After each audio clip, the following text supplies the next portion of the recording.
किसी जंगल में एक संत महात्मा रहते थे। सन्यासियों वाली वेशभूषा थी और बातों में सदाचार का भाव चेहरे पर इतना तेज था कि कोई भी इंसान उनसे प्रभावित हुए बिना नहीं रह सकता था। एक बार जंगल में शहर का एक व्यक्ति आया और वो जब महात्मा जी की झोपड़ी से होकर गुजरा तो देखा बहुत से लोग महात्मा जी के दर्शन करने आए हुए थे। वो महात्मा जी के पास गया और बोला कि आप अमीर भी नहीं हैं, आपने महंगे कपड़े भी नहीं पहने हैं, आपको देखकर मैं बिल्कुल प्रभावित नहीं हुआ, फिर ये इतने सारे लोग आपके दर्शन करने क्यों आते हैं?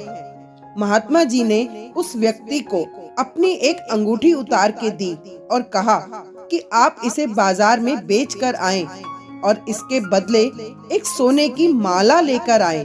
अब वो व्यक्ति बाजार गया और सबकी दुकान पर जाकर उस अंगूठी के बदले सोने की माला मांगने लगा, लेकिन सोने की माला तो क्या, उस अंगूठी के बदले कोई पीतल का एक टुकड़ा भी देने को तैयार नहीं था।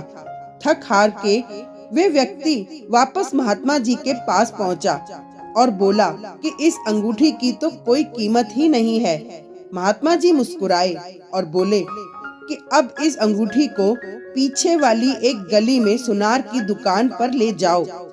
व्यक्ति जब सुनार की दुकान पर गया तो सुनार ने एक माला नहीं बल्कि 5 माला अंगूठी के बदले देने को कहा। व्यक्ति बड़ा हैरान हुआ कि इस मामूली सी अंगूठी के बदले कोई पीतल की माला देने को तैयार नहीं हुआ, लेकिन ये सुनार कैसे 5 सोने की माला दे रहा है।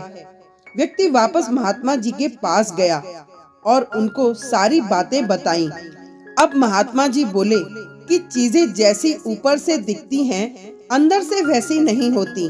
ये कोई मामूली अंगूठी नहीं है, बल्कि ये एक हीरे की अंगूठी है जिसकी पहचान केवल सुनार ही कर सकता था। इसीलिए वह 5 माला देने को तैयार हो गया। ठीक वैसे ही मेरी वेशभूषा को देखकर तुम मुझसे प्रभावित नहीं हुए, लेकिन ज्ञान का प्रकाश लोगों को मेरी ओर खींच लाता है।